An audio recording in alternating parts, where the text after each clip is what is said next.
Something I talked about in my opening statement is STEM education and informal science education.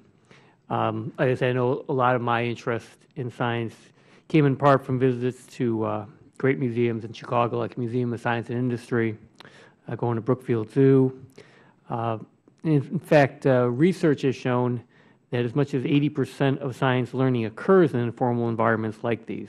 So I want to ask Dr. Johnson, if putting on your hat as a former chief curator and vice president of the Denver Museum of Nature and Science, can you talk about the challenges faced by museums and science centers across the nation in terms of availability of funding for developing and maintaining exhibits and educational opportunities for youth in the public, in the communities that they serve, and also how the talk about that, but also how the Smithsonian can be helpful in that regard.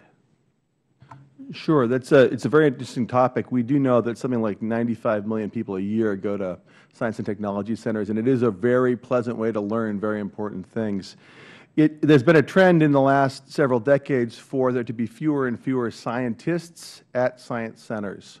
And as a result, the content isn't necessarily always there. So one of the things the Smithsonian can and is doing is helping to supply science-based content to the museums around the country, because it turns out that it's difficult at a certain scale to maintain collections and scientists and still run a viable standalone science center. And what we've seen in many cities across the nation in the last 2 decades is the decrease of the health of science and collections at natural history museums, and the growth of science centers, which don't have to bear the costs of maintaining collections and scientific researchers. So this is where being the mothership of the museums allows us to share our resources quite well. We have a product called the Encyclopedia of Life, which is a website that we're building to host literally a page for every species on the planet. And we presently are at 1.34 million pages towards a target of 1.9.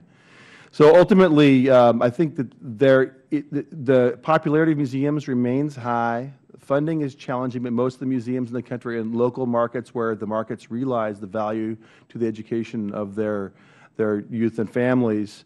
And it's very much my goal as the director of this museum to use the Smithsonian's Natural History Museum to improve the health of natural history museums and science centers across the country. And we're in contact with the Association of Science and Technology Centers to think about how we can bring science back into science centers and support this national endeavor. Comment on that. I think this is a very interesting question, because at one time you could think of a formal track and an informal track, and they did their separate things. I believe that the informal track has shrunk because of the need to meet state standards and so forth, and as a result there's a gap there for us to fill, and that the Smithsonian and other science centers are moving much more closely into the formal education sphere. And we can do that effectively through programs like digital badging, where we can give youngsters credentials for completing exercises and proving competency, if you will. And so we have about 100 different digital badges now that we offer in different programs that help teachers. We have 2,000 lesson plans available for free to teachers. Now, in addition to that sort of digital approach, we have a boots-on-the-ground approach in the Smithsonian Science Education Center. I mentioned we're working in 3 states, primarily with Title I students, where we work with principals, we work with teachers. We have 600 teachers a year to help them get comfortable in teaching science. We give them curriculum materials. We help the students learn, and we work with the community to support their schools and to transition through leadership changes with superintendents. So we believe we need to look at it from the point of view digital delivery, but boots on the ground and hardcore being in that space. We're just starting up a big program in Denver, a matter of fact, in the same way. The little time I have left, I wanted to go a little more into the issue of the provision in 2010 Compete for Reauthorization that required OSTP to develop consistent policies for the management and disposal of federal scientific collections and develop an online clearinghouse for information on federal scientific collections.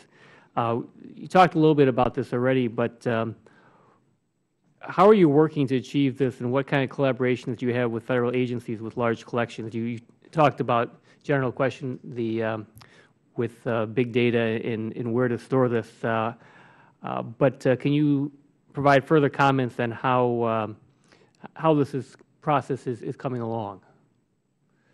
Well, I would want to mention that we co-chair with the USDA the Interagency Working Group on Scientific Collections, because I think across the government we are recognized as probably having the largest collection. So we're working with them on all of the standards, and Scott Miller is sitting behind me, and is our Deputy Undersecretary for Collections and Care, and he is the co-chair of that committee. I would also say that we work very closely every day with a number of the agencies that have large collections. USDA, Park Service, Department of Interior all have collections and staff that live at the National Museum of Natural History. So there's very close collaboration on a daily basis as well. All right. See, my time is up there. I will yield back. Thank you.